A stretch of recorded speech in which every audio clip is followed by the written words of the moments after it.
Bonjour et bienvenue dans ce nouveau numéro Essonnez-vous. Acteur majeur de la culture en Île-de-France, le département de l'Essonne a pour devise de rendre la culture accessible à tous. Avec par exemple des balades dans le domaine départemental de Méréville pour découvrir les fameux jardins conçus au XVIIIe siècle. La visite de la maison atelier de l'artiste franco-japonais Léonard Fujita ou encore le fameux festival RTL2 Essonne en scène qui aura lieu les 1er et 2 septembre avec à l'affiche M et Juliette Armanet, sans oublier les jeunes talents essonniens. Nous irons d'ailleurs découvrir l'une d'elles, Dina en répétition avec ses musiciennes. Sandrine Jolo, bonjour. Bonjour. Alors vous êtes vice-présidente en charge de la culture, des sports, de la jeunesse et de la vie associative de l'Essonne. Dites-nous quelle est la place de la culture en Essonne ? Elle est essentielle. Elle est essentielle pour nous parce que nous sommes bien conscients que c'est un vecteur d'expression, de compréhension de notre monde qui mérite non seulement notre attention, mais surtout de pouvoir aller au contact des habitants avec des actions culturelles qui sont pertinentes pour tous les âges et qui regroupent tous les pans justement de la culture. Typiquement, on est en capacité sur le territoire de l'Essonne, à travers notre réseau de lecture publique, d'intensifier les pratiques numériques avec un Fab Lab itinérant, de favoriser l'accès gratuit au cinéma pour 12 000 collégiens dans le cadre d'un programme Ciné-Essonne, ou encore de travailler sur des projets innovants en co-construction avec les résidents, les familles et les professionnels dans les EHPAD, donc pour nos personnes âgées. Et puis, on favorise aussi des actions comme Demos, qui permet à des jeunes des quartiers défavorisés d'apprendre un instrument et la pratique dans un orchestre symphonique. Mais c'est aussi aider, accompagner nos communes dans la valorisation et dans la rénovation de leur patrimoine, ce que nous faisons aussi à l'échelle de nos domaines départementaux. Et puis, c'est travailler sur l'avenir, puisque le département de l'Essonne accompagne l'installation du projet de Centre Pompidou francilien à Massy. Nous en sommes très heureux de pouvoir rapprocher l'art et la culture en Essonne. Une autre nouveauté cette année, ce sont les Olympiades culturelles. De quoi s'agit-il ? Alors, les Olympiades culturelles, évidemment, même si nous n'avons aucun site d'accueil d'épreuves des Jeux Olympiques 2024, nous avons souhaité nous engager dans cette démarche populaire de faire en sorte que ces Jeux soient réussis pour le territoire national, mais aussi essonnien. Et puis, nous avons aussi quand même la chance d'avoir la Coupe du monde de rugby à l'automne 2023. En Essonne, nous avons le Centre national de rugby à Marcoussis. Donc, nous avons voulu créer aussi des passerelles entre le sport et la culture à travers des projets structurants qu'on a appelés Olympiades culturelles. Et nous avons été labellisés à ce titre sur 12 projets. Un qui est en lien avec le musée de la photographie de Bièvre et nos archives départementales, qui va travailler sur la question de la presse sportive et de toutes les photos qu'on pourra présenter. Un qui est en lien justement avec la maison atelier Fujita à Villiers-le-Bac, puisque c'est un vrai petit bijou que j'invite chacune d'entre vous à visiter. Et là, pour le coup, nous aurons un autre artiste japonais qui est en résidence, Takaya Takei, qui viendra se produire avec un spectacle autour du corps en mouvement. Et puis, on a 10 autres Olympiades culturelles qui vont avoir lieu dans le cadre du domaine départemental de Chamarande, avec un lancement qui a eu lieu le 4 juin, avec des artistes en performance ou voilà, tout un tas d'actions qui seront menées. Il y a aussi de nombreux festivals qui sont organisés en Essonne et le fameux festival RTL2 Essonne en scène par les Francofolies. Donc c'est un festival qui change de nom. Pourquoi ? Alors, ce festival, effectivement, il a pris naissance en 2019. Nous voulions en faire un marqueur fort de notre territoire avec un événement qui n'ait lieu qu'en Essonne, quelque part, et surtout à travers son cadre exceptionnel du domaine de Chamarande. Nous nous sommes appuyés pour ce faire sur des professionnels connus et reconnus, les Francofolies, donc portés par la société Morgane. Et donc, dès la première année, on a eu une programmation de qualité et on a déjà donc pu s'inscrire sur les 3 précédentes éditions dans quelque chose de durable. La chaîne de radio RTL2 était déjà partenaire, nous suivait, mais elle a fait preuve d'intérêt auprès de la société Morgane pour créer elle-même un nouveau festival francilien. Ce à quoi Morgane a répondu, attention, il y a déjà une pépite qui existe sur le territoire francilien, c'est Essonne en scène.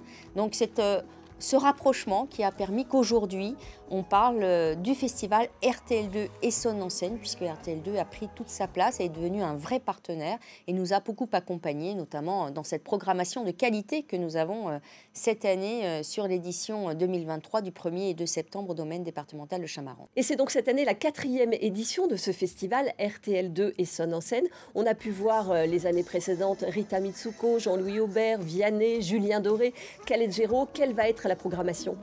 Toujours plus attractive encore cette année, puisque nous aurons le vendredi 1er septembre Zao Zagazan, nous aurons Juliette Armanet et M en tête d'affiche, et le samedi 2 septembre, Pierre Demers, Adé et Chaka Pung. Sans oublier, là aussi, un marqueur de notre festival, puisque nous souhaitons mettre nos talents essoniens à l'honneur. Et parmi ces jeunes talents essoniens, il y a Dina qui a la chance de faire la première partie de M et Juliette Armanet. Nous sommes allés assister à une de ces répétitions. Je m'appelle Dina, je suis chanteuse, autrice, compositrice. La musique, c'est depuis que je suis enfant en fait, parce que mes parents étaient eux-mêmes musiciens. Donc voilà, je dirais que ça me constitue.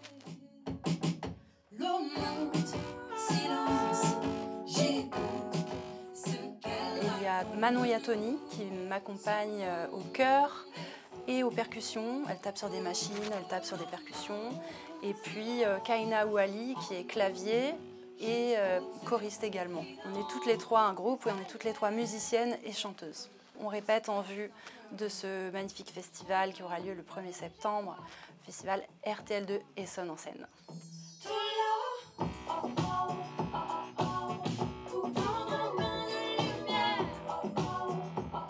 Ce festival est un grand festival, il a une très belle visibilité, il se passe dans un lieu magique aussi. Nous jouons sur la même scène que Juliette Armanet, que M, qui sont des artistes immenses. C'est une très belle visibilité pour nous qui travaillons comme ça, comme des petites fourmis tout le temps sur la musique. Non mais sur la douceur. Oh ça va, je trouve ça cool. C'est très valorisant, on est super heureuse de faire partie de cette même affiche, d'être écoutée par autant de gens.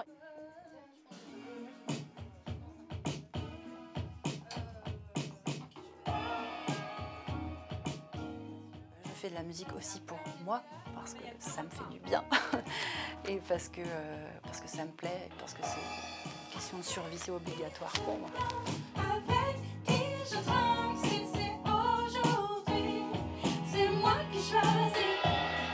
Ce que je pense, j'inverse la tendance. Ce que je crie, c'est moi qui choisis. Un reportage de Yanis Boulmerka. Et ce qui est magique, c'est qu'on sent toute l'envie, toute l'énergie de Dina et de ses musiciennes qui se produiront donc pendant ce festival RTL2 Essonne en scène. Ça sera le 1er septembre pour Dina en première partie et c'est une vraie chance. Alors ce festival, il a autre chose, quelque chose de plus, c'est ce cadre incroyable du domaine départemental de Chamarande. C'est un cadre exceptionnel, magique, un parc d'une centaine d'hectares, une scène qui est insérée au milieu des arbres, un château du XVIIe siècle, un petit étang où on peut faire de la barque. On peut aussi visiter une expo d'art contemporain. Enfin, tout est réuni en tous les cas pour que nos festivaliers passent un excellent moment inoubliable. Et vous avez voulu aussi ce festival éco-responsable. Alors comment ça se traduit ? Ça se traduit justement par des mobilités douces avec des vélos électriques dans le parc, des mobilités moins carbonées, un accès direct via le RER-C. On est à 50 minutes de Paris, de la bibliothèque François Mitterrand. On a voulu le recyclage de tous les matériaux sur site, des restaurations qui favorisent les circuits courts avec les produits locaux et surtout aussi un vecteur important pour nous, l'accessibilité aux personnes à mobilité réduite parce qu'on veut que ce festival il soit vraiment accessible à tous les publics et une politique tarifaire aussi qui nous permet de toucher un public familial puisqu'on est à moins de 40 € sur le tarif plein et à moins de 30 € sur le tarif réduit, y compris le Pass Navigo et un tarif enfant aussi privilégié puisqu'on veut quand même accueillir à peu près 18 000 personnes sur ces 2 jours. Le rendez-vous est pris donc le festival RTL2 Essonne en scène les 1er et 2 septembre dans le cadre magnifique de ce domaine départemental de Chamarande. Merci Sandrine Joly. Merci, on a hâte de vous accueillir. Merci beaucoup. Et avant de se quitter, évidemment, un coup d'œil sur l'agenda en Essonne. En septembre, rendez-vous pour les 40e Journées européennes du patrimoine qui se dérouleront les 16 et 17 septembre. Atelier pressage de pommes au domaine départemental de Méréville ou visite insolite de la Tour Trajane pour assister au coucher du soleil, le département propose une centaine d'animations pour découvrir le patrimoine essonien. En octobre, l'Opéra de Massy fêtera ses 30 ans. Créer un opéra aux portes des HLM, un audacieux pari qui a éveillé tout un public à la musique classique et même fait naître des vocations chez les jeunes essoniens. Seule scène lyrique d'envergure nationale implantée en grande couronne, l'Opéra de Massy proposera 2 soirs de gala. Et avant de vous quitter, souhaitons une belle rentrée à tous les élèves de l'Essonne et plus particulièrement aux jeunes qui inaugureront le collège Diderot de Massy. Datant des années 70, le bâtiment a bénéficié d'une rénovation énergétique. Rendez-vous dans un mois pour découvrir le patrimoine essonien, qu'il soit départemental, historique ou naturel.